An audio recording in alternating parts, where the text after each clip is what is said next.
నా జోడు చేస్తున్నాను తండ్రి. మీరు మాట్లాడదని చెప్పాను. ఎఫెసీయులకు రాసిన పత్రిక 5వ అధ్యాయము 15-16 వచనాలు. ఎఫెసీయులకు రాసిన పత్రిక 5వ అధ్యాయము. దినములు చెడ్డవి గనుక మీరు సమయమును పోనీయక సద్వినియోగము చేసుకొనుచు అజ్ఞానుల వలె కాక జ్ఞానుల వలె నడుచుకున్నట్లు జాగ్రత్తగా చూసుకొనుడి. చాలు, ప్రార్థన చేసుకుని. పరిశుద్ధుడైన తండ్రి, వందనాలు రాజు. సూపర్ నిలుస్తూ ఉన్నాను. కొద్ది నిమిషాలు మీ దొరుకుతూ మాట్లాడుతుండగా మీ మాటలు ఉంచండి. ఈ మాటలు అవసరం మాటలు పలికించగలిచి మీరు గ్రహించే మనసు దయచేయమని చేస్తున్నాము అడుగుతున్నాను తండ్రి. దినములు చెడ్డవి కనుక సమయమును పోనీయక సద్వినియోగము చేసుకొనుచు అజ్ఞానులు కాక జ్ఞానులు నడుచుకున్నట్లు జాగ్రత్తగా చూసుకొనుడి అంటాడు దేవుడు. నిజమే, బహు భయంకరమైన దినాల్లో మనం బ్రతుకుతూ ఉన్నాం. బహు భయంకర దినాల్లో మనం బ్రతుకుతున్నాం. ఇలాంటి దినాల్లో బ్రతుకుతున్న మనము దేవుని ఎంతో విధేయత కలిగి బ్రతకటం మంచిది అని మనం తెలుసుకోవాల్సిన విషయం ఇది. కానీ మానవుడు దేవుని ఎడల ఉండవలసిన భయము భీతి లేక తన ఇష్టానుసారంగా జీవించడానికి పరులెత్తుతూ ఉన్నారు. మనిషి యొక్క ఆయువు ఏపాటిది, మనిషి యొక్క ఆయుష్యం ఎంత అంటే కదులుతున్న నీడ లాంటిదని, నీటి మీద ఆవులు లాంటిదని,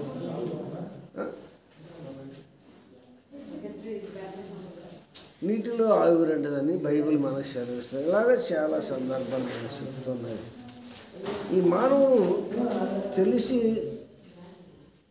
తెలిసి కూడా భయంకర దినాలను తెలిసి కూడా మానవుడు తనకున్న లోపాలని సరిచేసుకొని తను చేస్తున్న మోసాలని విడిచిపెట్టి తాను చెప్తున్న అబద్ధాలని మానివేసి దేవునికి లోబడి బ్రతకాలని పరిశుద్ధ గ్రంథం అనేది తెలియజేస్తూ ఉండగా పరిశుద్ధ గ్రంథంలో రాయబడిన విషయాలన్నీ పక్కన పెట్టి లోక సంబంధమైన వాటి కోసం మనిషి పరుగులు తీస్తూ ఉన్నాడు, పోరాడుతూ ఉన్నాడు. అందుకే పౌలు గారు ఎఫెసీ సంఘంలో చెప్పిన మాట ఏమంటే, దినములు చెడ్డవి కనుక సమయమును పోనీయక. అంటే దొరికిన సమయాన్ని మనం ఏం చేయాలి? సద్వినియోగం చేసుకోవాలి. ప్రతి దానికి మనిషికి సమయం ఉంటుంది. పనికి వెళ్ళాలంటే టైంకి వెళ్తాం, స్కూల్కి వెళ్ళాలంటే టైంకి వెళ్తాం, మరి బస్సుకి వెళ్ళాలంటే టైంకి వెళ్తాం. ప్రతి దానికి సమయం ఉంటుంది. కానీ ఓన్లీ యొక్క ప్రార్థన దగ్గరికి వచ్చినప్పుడు మనకి ఏం దొరకదో? సమయం రాదు. మరి ఈ సమయాన్ని ఎంతమంది సద్వినియోగం చేసుకుంటున్నాం, ఎంతమంది దుర్వినియోగపరుచుకుంటున్నాం? దేవుడు చక్కని ఆయుష్నిచ్చి ఆరోగ్యాన్నిచ్చి ఉండడానికి నివాసం ఇచ్చి తినడానికి ఆహారం ఇచ్చి కట్టుకోవడం వస్త్రాలు ఇచ్చి తినడానికి వాహనాలు ఇచ్చి ఇన్ని కలగజేసిన దేవుని ఎడల మనం ఎలా ఉంటున్నాము? మనం అనుకుంటాం, ఒకవేళ అలా అనుకోకుండా నా కష్టం వల్ల, నా తెలివి వల్ల, నా జ్ఞానం వల్ల నేను చేసాను అనుకుంటే ఆ తెలివి జ్ఞానాన్ని అనుగ్రహించిందేమో దేవుడే ఇచ్చాడు మనకి. ఆ తెలివి జ్ఞానాన్ని దేవుడు మనకి ఇవ్వకపోతే మన పరిస్థితులు ఎలా ఉండేయో మనకు తెలియదు. ఇప్పుడు చాలామంది రోడ్డు మీద తిరిగే వాళ్ళు ఉన్నారు. వాళ్ళకి ఏమి లేక తిరుగుతున్నారు అంటే మనస్సు తిమ్ముతూ లేక, మైండ్ సరిలేక వాళ్ళు తిరుగుతూ ఉన్నారు. కానీ దేవుడు మనకు చక్కని ఆలోచనిచ్చి, మనసునిచ్చి, మంచి ఆరోగ్యం ఇచ్చి ఇలాంటి పరిస్థితుల్లో మానవుడు బ్రతుకుతూ ఉన్నాడు. భయంకర జనాల్లో మనిషి ఉన్నాడు కనుక ఆ మనిషి ఏం చేయాలంటే అజ్ఞానుల వలె కాక, అజ్ఞానుల అంటే అంధకార సంబంధమైన మనుషుల వలె కాక దేవుని పిల్లలుగా బ్రతకాలి, మంచిగా బ్రతకాలని దేవుడు కోరుకుంటున్నాడు. ఈ రోజున మరి ఈ యొక్క మంచితనం ఎవరికి నచ్చుతుంది? ఈ మంచితనం చెప్పే మంచి మాటలు ఎవరికి ఎక్కుతున్నది? ఎవరికి కావాలి? ఉన్న హౌస్ని ఏం చేయాలి? ఆనందించాలి, అనుభవించాలి. ఏంటి? ఇచ్చిన హౌస్ని ఏం చేయాలి? ఆనందించాలి, అనుభవించాలి. తర్వాత ఎవరు చూస్తున్నారంటారు? ఇది ఒక ప్రశ్న. అసలు పరలోకం ఉందంటారా? ఇది ఒక ప్రశ్న. నరకం ఉందంటారా? ఇలాంటి ప్రశ్నలు మనసుల్లో ఉన్నాయి. కానీ బైబిల్ అంటున్న విషయం ఏంటంటే భూమి ఆకాశాలు గతించునేమో, కానీ బైబిల్ గ్రంథంలో రాయబడి ఒక సున్నా కానీ పుల్లు కానీ గతించదు అంటాడు. అంటే నరకం ఉందని బైబిల్ చెప్పింది, పరలోకం ఉందని బైబిల్ చెప్పింది. పాపం చేసినోడు నరకానికి వెళ్తాడు బైబిల్ ఎలా చెప్తే, బైబిల్ చెప్పిన ప్రతి మాటను కూడా మనం అర్థం చేసుకోగలిగితే మానవ యొక్క జీవితము చాలా అల్పమైనది అని మనం తెలుసుకోవచ్చు. అల్పమైన జీవితానికి ఏయో కావాలని పరుగులెత్తి రాకులాడి నిత్య జీవానికి విరోధంగా నడిచి నిత్య నరకానికి వారసులు అవుతున్నారు ఈనాటి యొక్క క్రైస్తవ పిల్లలు. వీళ్ళు ప్రార్థన తెలియనంటి వారా? క్రైస్తవులు కానంటి వారా? ప్రార్థన చేయాల్సిన వాళ్ళే, క్రైస్తవులు అని పేరు కలిగిన వాళ్ళే. కానీ ఈ యుగ సంబంధం దేవత ఏం చేసిందంటే వీళ్ళకి మనోనేత్రము గుడ్డితనము కలుగజేసింది. ఏం కలుగజేసింది? దైవ భయం లేకుండా, దేవుని మీద భీతి లేకుండా, లోక సంబంధం దాని మీద భీతి కలిగించి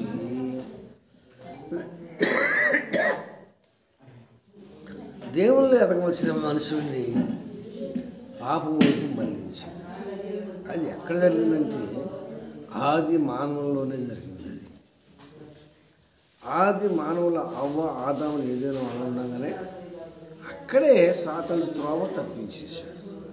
మనిషిని ఎక్కడ త్రోవ తప్పించాడు? ఏదైనా వనంలో త్రోవ తప్పించాడు. ఆ నాటి నుండి నేటి వరకు మానవుడు అంతా అనుభవిస్తున్నాడు, దేవుచినంతా అనుభవిస్తున్నాడు. కనీసం కృతజ్ఞత కలిగి జీవించండి అంటే కనీసం ప్రార్థన చేయని వారు కూడా చాలామంది కనబడుతూ ఉన్నారు. మరి ఇట్టి కాలంలో ఉన్న మనం ఏం చేయాలి? ఒక క్రైస్తవుడికి మనం ఏం చేయాలి అంటే వినయ విధేయతలతో కలిగిన మనసుతో మనం బ్రతకాలి. దేవుడంటే భయం కలిగి ప్రవర్తించడం నేర్చుకోవాలి. భక్తితో మన జీవితాల్ని కొనసాగించాలి. భక్తి అనే పునాదిని మనం కట్టబడిన వారిగా ఉండాలి.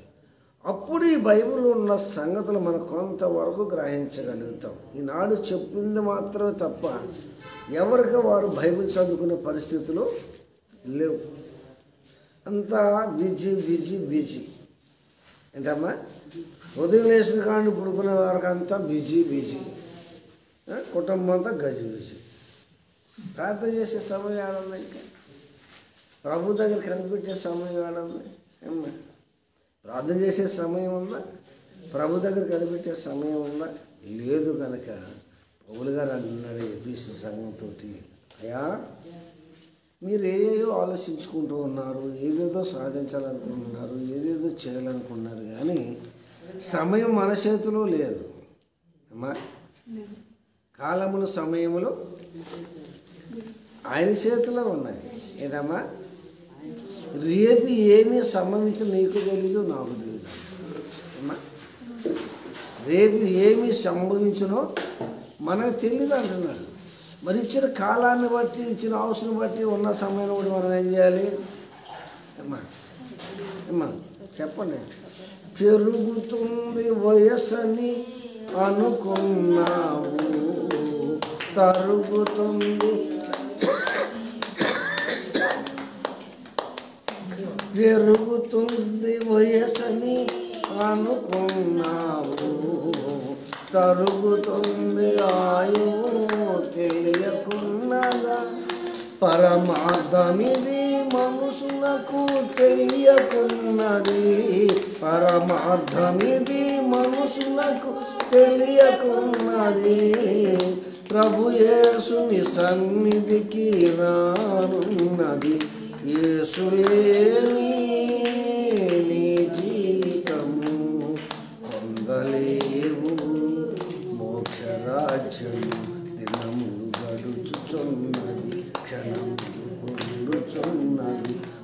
ఆయువు తరుగుచున్నది, అంతం పీల్చుచున్నది. యేసు లేని నీ జీవితము పొందలేవు మోక్షరాజ్యం. దినములు గడుచుకున్న కొలది మనకేమవుతుందంట? ఆయుష్ తరుగుతుంది. అది కానట్లేదంట మనిషి. ఏంటమ్మా, ఒకరోజు జరిగిందంటే మనకు ఒకరోజు ఆయుష్ తగ్గింది. ఇది తెలవట్లే. ఎవరు తెలవట్లే? మనిషికి తెలవట్లేదు. ఉన్నాం, సంపాదిద్దాం, ఉన్నాం, చేద్దాం అనుకుంటున్నారే కానీ రేపు ఏమి జరుగును అన్న సంగతి కూడా మనిషిపోయాడు. అంటే మనిషి మానవత్వం లేకుండా తయారయ్యాడు. ఎందుకంటే నాటి యొక్క కాలము యొక్క ప్రభావం అలాగా మనుషుల మీద చూపుతూ ఉన్నది. రకరకాలైన మనుషులు మన కళ్ళకు కనబడతాం. మనిషే వీళ్ళు రంగులు మార్చుకోవటం, రూపాలు మార్చుకోవటం. శ్రీదేవి అంట శర్మని ఎన్నిసార్లు అంటే శ్రీదేవి శర్మని 2 సార్లు 3 సార్లు సర్జరీ చేయించుకుందంట పరుసు పిల్లలాగా ఉందామని. ఆగిందా?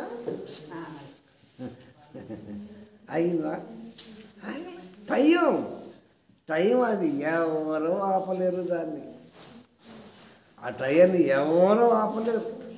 కానీ నీకు చెప్పు రాదు ఆ టైం. అర్థమవుతుందా? ఆ టైం అన్నది మనకు చెప్పు రాదు. అరే చందకాడ బాగానే ఉన్నాడు రా, ఏంటి తెల్లారు అంతే. ఏంటది? చందకాడ బాగానే ఉన్నాడా, నాతో కూడా మాట్లాడాడా, తెల్లారిపడి అంతే.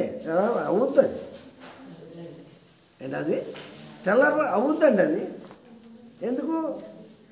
ఎందుకు ఆయన పెట్టిన ఆత్మను ఆయన ఏం చేశాడు? తీసేసుకున్నాడు. మనిషి ఏమైపోయాడు? చనిపోయాడు. ఏమైపోయాడంట? చనిపోయాడంటే ఇక్కడ లేడని అర్థం. ఎప్పుడు లేడు? మనిషి ఉన్నాడు అంటే కట్టి ఉంది కానీ ప్రాణం లేదు. వెళ్ళిపోయాడు. చనిపోయాడు ఇక్కడ లేడాడు. చనిపోయాడు ఇక్కడ లేడు. అక్కడికి వెళ్ళిపోయాడు. దేవుడు దేన్నైతే దయచేసి అక్కడికి వెళ్ళిపోయాడు. ఈ క్షణికమైన సుఖాల కోసం, తాత్కాలికమైన ఆనందం కోసం భక్తి భావాలను విడిచిపెట్టేసి పశువులాగా ప్రవర్తించడం మొదలుపెట్టేది నాడు ప్రజలు. ఏంటమ్మా? పశువులు ఎట్లా తిరుగుతున్నారు? వాయ వరుస లేకుండా, చిన్న పెద్ద తారతమ్యం లేకుండా పశువులాగా తిరగటం మొదలుపెట్టారు. అది జ్ఞానం కలిగిన పని అంటారా, అజ్ఞానంతో చేసే పని అంటారా? ఏమ్మా, బైబిల్ అంటుంది మనుషుడు చేయు ప్రతి పాపం దేహం ఎదుగులో జరుగుతుంది, కానీ జరత్వం చేయవాడు తన సొంత దేహం హానికరంగా పాపం చేస్తున్నాడు. ఎక్కడ మాట? మనుషుడు చేయు ప్రతి పాపం దేహమునకు ఎలపలో జరుగుతుందంట, కానీ జాగ్రత్త ధరించేవాడు తన సొంత దేహమునకు హానికరంగా చేస్తున్నాడని బైబిల్ చెప్తుంది. ఇలా కొవ్వు ఉందని కళ్ళు నెత్తి మీదకి వచ్చి దైవముని భయం లేకుండా తిరిగిన నీవు రేపు పొద్దున పడే దినం ఒక దినం ఉన్నది. ఆ రోజుని ఎవడో నీ పక్షాన యజమాడు వాడు ఉండడో, వాదించేవాడు ఉండడో, లేవదీసేవాడు ఉండడో, సాయించేవాడు ఉండడో. 6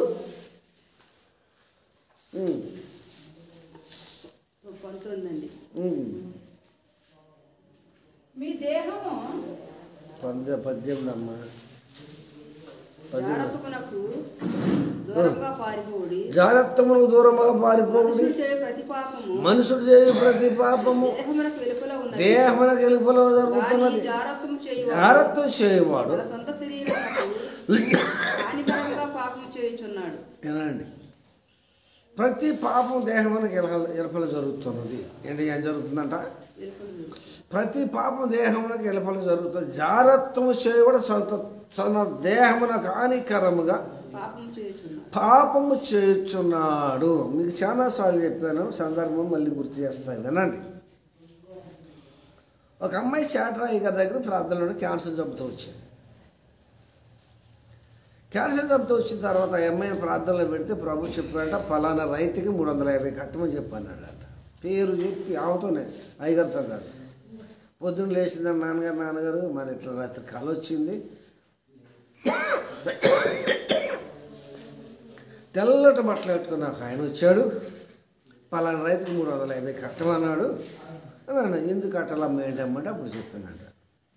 ఆ రైతుకి 10కి వెళ్తూ ఆ రైతుకి నాకు తప్పు జరిగింది,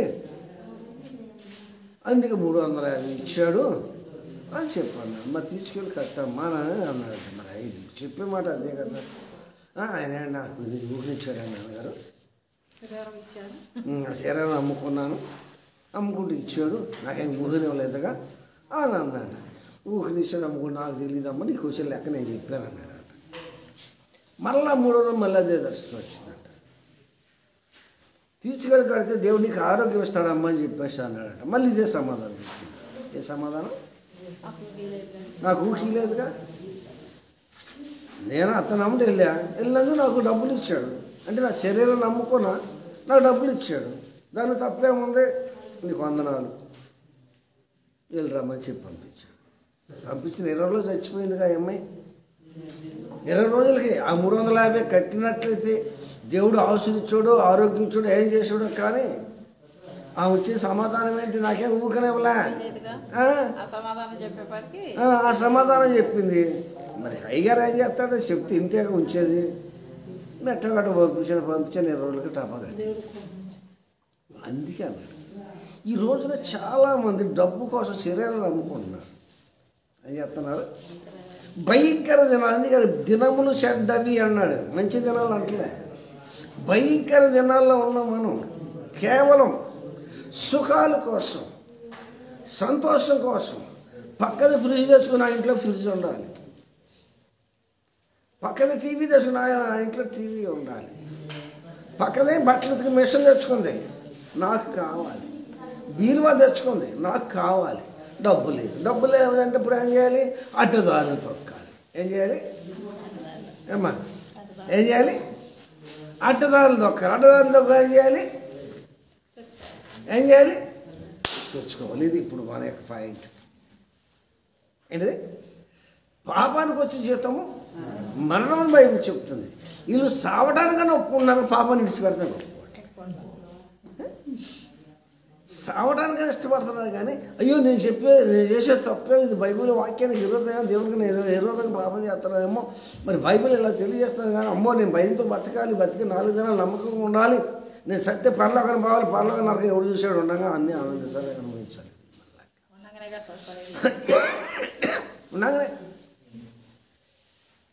ఉన్నాగానండి. వీళ్ళు ఎంతమంది లేరు అట్లా.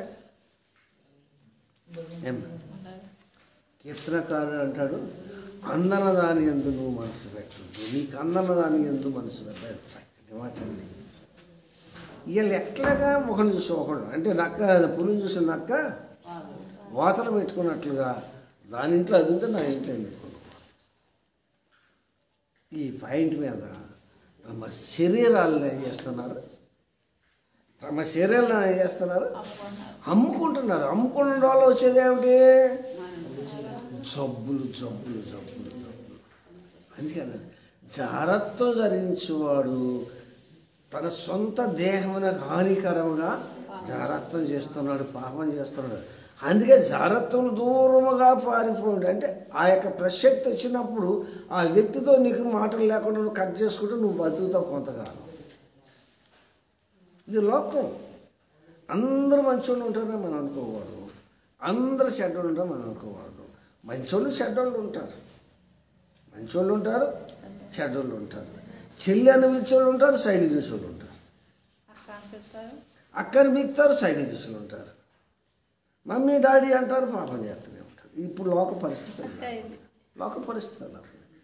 కనుక ఇట్టి సమయంలో మనం ఏం చేయాలంటే చాలా జ్ఞానముతో బ్రతకడం నేర్చుకోమని. అజ్ఞానుల వల్లే కాక అంటే ఇప్పుడు మనకి ఏ జ్ఞానం కావాలి?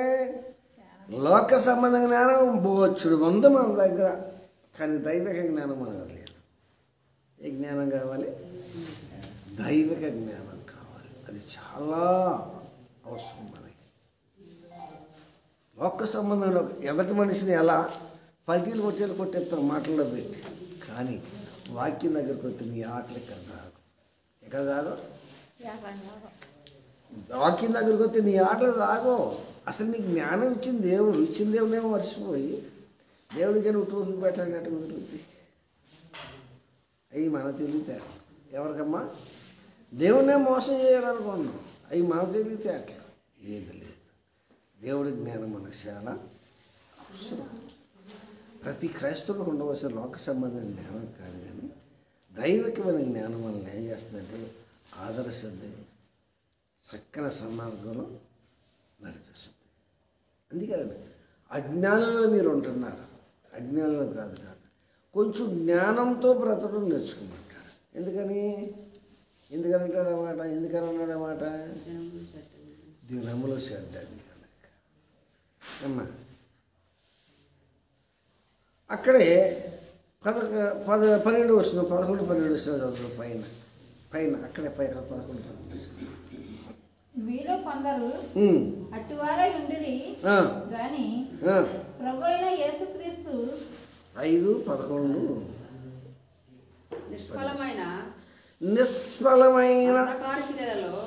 నిష్ఫలమైన అంధకార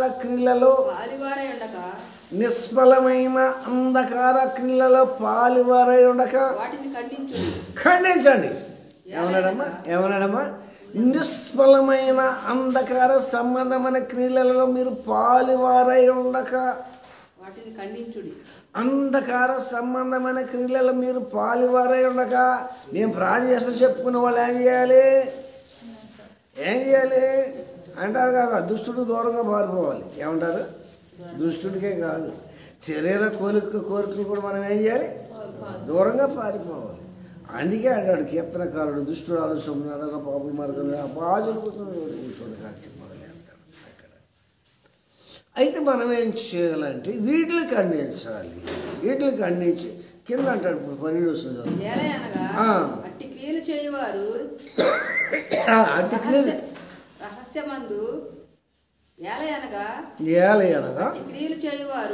క్రియ చేయవాడు రహస్యమందు జరిగించు మాట్లాడుటైనను అవమానకరం. ఒక వ్యక్తి తప్పు చేస్తున్నాడని సంగతి తెలిసినప్పుడు, ఒక స్త్రీ తప్పు చేస్తున్న సంగతి తెలిసినప్పుడు అసలు ఆ సంగతి కూడా ఎత్తడం తప్పుగానట. అర్థమైందా? ఏమా ఫలానోడు ఎలాంటి వాడు, ఫలాంది ఎలాంటిది అన్న పాట కూడా మన నోట, అది మనకు అవమానకరం అంట. ఎవరికి? భక్తి చేసేవాళ్ళకి అది అవమానకరమై ఉందని వైపు చెబుతుంది. ఈ శివుడు కూర్చుంటే ఆ శివుడికి సాయంత్రం వెళ్ళిపోతాడు. అస్సలు ఆగుద్ది ఏంటి? అడ్డు కట్టలేసిన ఆగదు. ఒక క్రైస్తవుడికి ఉండవలసిన లక్షణాలు అయ్యాయి. నిజమే, ఈ రోజున క్రైస్తవం పతనవడానికి కారణం ఏంటనుకున్నారు? దేవుని భయం లేక. దేవుని భయం ఉంటే ఈ బైబిల్ చేత పట్టుకున్నాను తిరిగి మళ్ళీ లోకం వైపు చూస్తావా? లోక సంబంధం వాటి కోసం ఆశపడతావా? పరుగులెత్తుతావా? ప్రాకులాడతావా? పాపంతో నువ్వు ఆటలాడతావా? ఏమ్మా ఏ భయం లేక? బైబిల్ అంటుంది, అదే మాట కదా, బైబిల్ అంటున్న మాట. అట్టి వారు ఎక్కడున్నారంటే అంధకార సంబంధమైన క్రియలలో ఉన్నారు. అంటే వెలుగులో వాళ్ళు లేరు అన్నట్టు, చీకటిలో వాళ్ళు నడుస్తున్నారు అన్నట్టు. మరి వెలుగులో ఉన్న మనం ఏం చేద్దాం?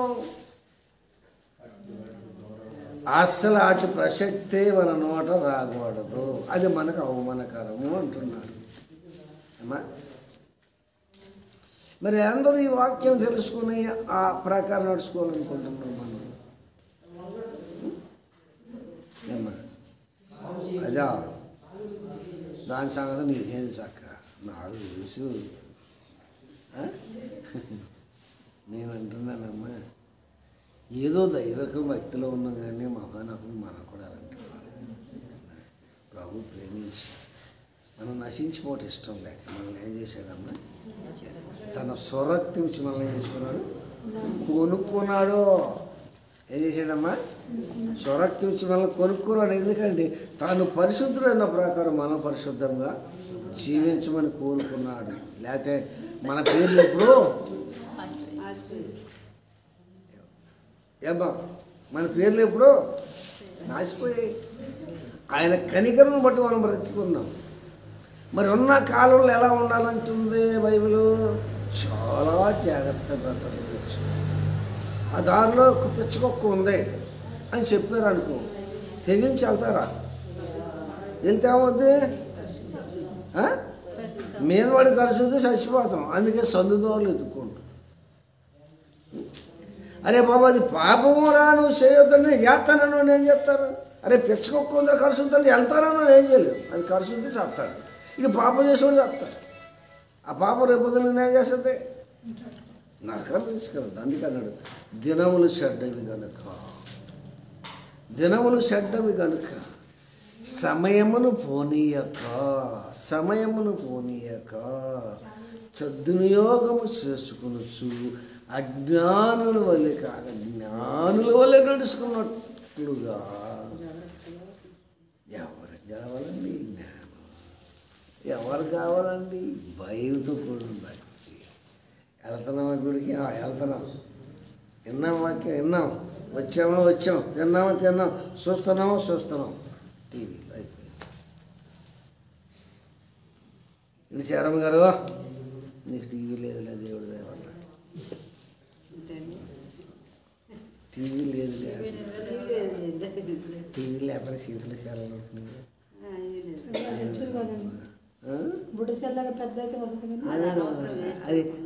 అది ఇది అక్కడ అప్పాజీలు రెండు ఒకటి. అందుట్లో చూస్తే ఇందుట్లో చూస్తే ఒకటే. దేవుడు ఇచ్చిన హౌస్ని బట్టి, ఆరోగ్యాన్ని బట్టి మనం ఏం చేద్దాం? సమయం పోనీయద్దు. మనం దొరికిన సమయం ఏం చేద్దాం? సద్వినియోగం చేసుకుందాం. ఎందుకంటే మనకంటే గొప్పవాళ్ళు, ధనవంతులు, పేరున్నవాళ్ళు, కోట్లు సంపాదించిన వాళ్ళు ఈరోజు భూమి మీద లేకుండా చచ్చిపోతున్నారు. మరి మన దగ్గర ఏముందండి? నేను ఇచ్చి నాకు నడిపిస్తున్నాడు. మొన్న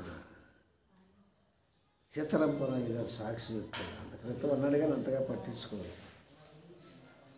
నేను సీతారాంపురం పబ్లిక్ మీటింగ్లో వాక్యం చెప్తుంటే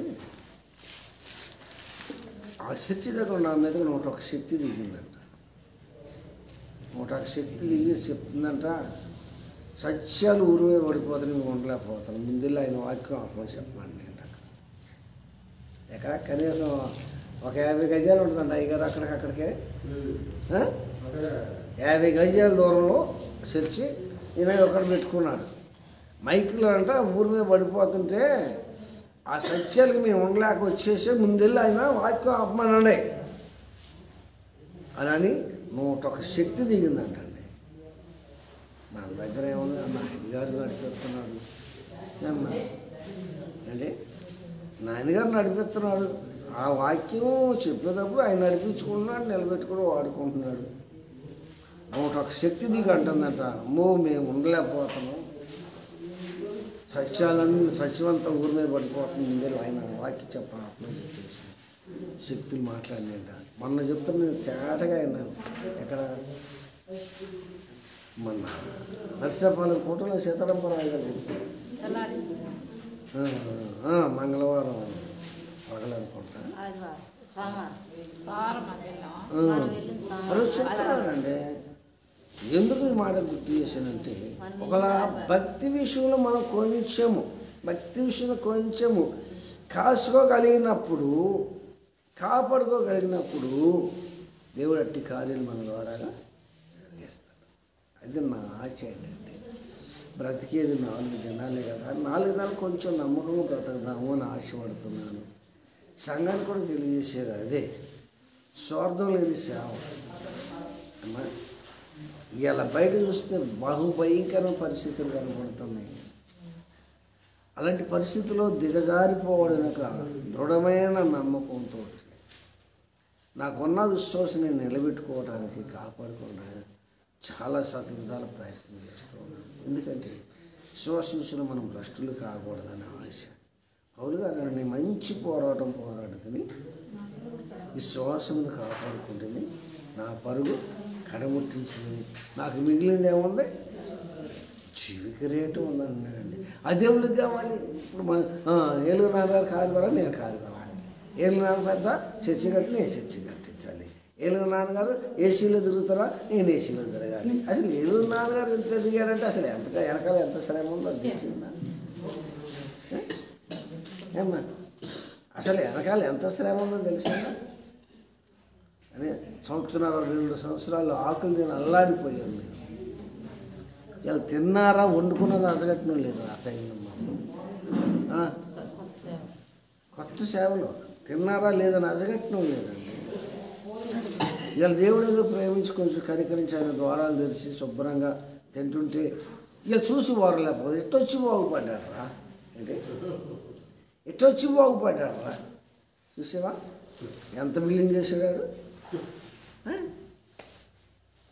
ఆ కష్టంలో ఉన్నప్పుడు ఎదురున్నా అయ్యా కనీసం తీయాలని కాసుకుని అడిగావా? నువ్వు అడగలేదుగా. పిలిచిందా దేవుడు, పరీక్షించాడు మమ్మల్ని. నిలబడతారా నిలబడరా అని. నిలబడ్డం ఉన్నా లేకపోతే తినపోయిన ప్రభు మాట కోసం నడువు కట్టుకున్నాం, భక్తి చేసాం, కాసుకున్నాం. ఎన్ని ఆఫర్లు వచ్చాయి ఆ టైంలో. మీకు సంఘం జరగలేదు తెలిసింది అయ్యగారు. మా సహవాసంలోకి వస్తే డ్రమ్ ఎత్తాం, సైకిల్ ఎత్తాం, నెలకి జీతం ఎత్తాం. ఒక ఆయన అయితే నేను ఉద్యోగుల ఇంటికి వెళ్తే అక్కడికి వచ్చి డైరెక్ట్గా అక్కడికి వచ్చారు. దేనికి? మా సహవాసంలోకి వస్తే మీకు మందిరం కట్టిస్తాం, మీ సంతకం పెద్దల సంతకం 4 సంతకాలు ఇచ్చేసి ఉండవు మా పేరు పెట్టండి, మందిరం కట్టేస్తామని అన్నారు. మరొక మాట చెప్పారు, మేము మందిరం కట్టించి ఫోటో తీసుకెళ్తాం, ఆ బోర్డు బాగా కూడా మీ బోర్డు పెట్టుకుని సేవ చేయండి అన్నారు. నేను ఇన్ని అన్నా నాకు వద్దులేండి, ఈ దేవుడి మోకాడండి, నాకు పేద సేవలు ఎవరికండి ఎవరిని ఉన్నాయి. నాకు అప్పుడు కూడా ఆ ఆరలేని టైంలో కూడా విశ్వాసం నేను బలహీన కాలే. ఆ టైంలో కూడా విశ్వాసంలో ఉన్నా. దేవుడి మోకాళ్ళు ఉన్నాయి, దేవుడి సేవ కట్టుకుంటున్న మందిరం. ఎవరైనా పేదలు ఉంటే వాళ్ళకి ఇవ్వండి అంటే మంగమ్మ గారు ఇదే అంటే అయ్యారు కాదగ్గురు కాదన్నారు వాళ్ళకే తెచ్చి. మరి ఆ రోజున మరి ఆశించినట్లయితే వాళ్ళు ఇచ్చే మందిరం కట్టినట్టయితే ఎంత వైభవం మనం చూడగలుగుతామా? ఏమ్మా ఇంత వైభవం మనం చూడగలుగుతామా? దీని అంతటి కారణం ఏంటంటే ప్రార్థన. చిన్న చిన్న వాటికి లొంగిపోకుండా ఆశపడకుండా నిలబడగలిగి ఉండటం వల్ల ఇంత అలాంటివి మనం చూస్తున్నాం. మరి మనం కూడా విశ్వాసం చెప్పుకోవడం మనం కూడా చాలా జాగ్రత్తగా ఉన్నామా? మన బ్రతుకులు శాస్త్రమే కావు కదా, మనం ఎంతకాలం ఉండడం చెప్పు. ఈ కొంతకాలం దానికి ఎందుకు మోసాలు చేయటం, అబద్ధాలు ఆడటం, అన్యాయం చేయటం, అక్కడ సంబంధాలు పెట్టుకోవటం, డబ్బు సంపాదించి మళ్ళీ బిల్డింగ్లు కట్టించుకోవటం, బీరువాలు కొనుక్కోవటం, ఫ్రిడ్జ్లు కొనుక్కోవటం, అంటామా నాలుగు కొనుక్కోవటం, బంగారం కొనుక్కోవటం. మరి 4 బంగారం ఇవన్నీ పోకదాలు వచ్చి కాదు, శరీరం అమ్ముకుని సంపాదించుకోవడం ఎందుకు? నీకు పోకదాలు వచ్చి కాదు కాదు చెప్తున్నాను. ఈ రోజున క్రైస్తవ యొక్క పద్ధతుల పరిస్థితి చాలా దారుణంగా మారిపోతున్నాయి. మారిపోకూడదు దేవుడు ముందుగానే మాట రాశాడు. ఎవరు పెట్టాడు? దినములు చెడ్డవి కనుక రాజేస్తున్న మీరు సమయమును పోనీయక సద్వినియోగము చేసుకుని అజ్ఞానుల వలంటే పశువులు మీరు ప్రవర్తింపక మనిషిలాగా మీరు బ్రతకండి అంటున్నాడు. ఎట్లా బ్రతకాలి? మనం అతను మనిషిలాగా బ్రతకండి అని దేవుడు కోరుకుంటున్నాం. మన దగ్గర అదే ఆయన కోరుకుంటున్నాం. మరి ఇంటున్నా ఇది మనం ఎలా ఉన్నాం? సమయాన్ని పాడు చేసుకుని దేహాన్ని సెల్ఫ్ చేసుకుని ఆస్తులు అంతస్తులను పరుగులెత్తి ప్రాకులాడి చేతులారా నిత్య జీవాన్ని పోగొట్టుకునే పరిస్థితి దిగజారిపోయాం. వాక్యం ఎప్పుడు నిరంతరంగా దేవుడి ప్రబంధాలు మనకు చెప్పడం అని చెప్పింది 100% నిజమే. కనుక ఈ నిజాన్ని మనం ఏం చేద్దాం? అర్థం చేసుకోండి. సరే, గతించిన కాలము ఇక చాలు అంటాడు. ఏమంటాడు? చాలు అంటాడు. ఇప్పుడు జరగబోయే కాలాన్ని మనం ఏం చేద్దాం? క్రమాన్ని పాటిద్దాం. కట్టుబాట్లు పాటిద్దాం, నిబంధనలు పాటిద్దాం, నీతిని పాటిద్దాం. ఇవన్నీ కలిగినప్పుడే నువ్వు క్రైస్తవు. ఈరోజు ప్రార్థనకు వచ్చేవాడు చూడులు ఉండటం మానలే, చూడులు తీసుకెళ్ళడం మానలే, దినానికి వెళ్ళటం మానలే, దినాల భోజనం తినటం మానలే. ఇవన్నీ ఎక్కడ నుండి వచ్చినాయి? హిందూ గ్రంథాల నుండి వచ్చినాయి. బైబిల్ ఎక్కడా లేదు. ముందే అని చెప్పగలిగిన మానవుడు పాస్టర్ వెళ్ళి నా దగ్గర రమ్మనండి. ఈ ఆశ్చర్యాలన్నీ ఆశ్రయిస్తున్నారు. ఆదివారం వచ్చేస్తారు పరమ భక్తులు. ఏం ఆనందం, సంతోషం అంత నటన. ఏది మానేసాం? ఇది తప్పు అని బైబిల్ చెప్తుంది. మనం ఏదో నలుగురు ఏమని అనుకుంటారు, నలుగురు కోసం మనం ఏం చేస్తున్నాం చెప్పలేదమ్మా. నలుగురు కోసం ఏమో చేస్తున్నాం, చేస్తున్నాం. రేపు పొద్దున బాధ వస్తే నలుగురు వస్తారని లేపడానికి.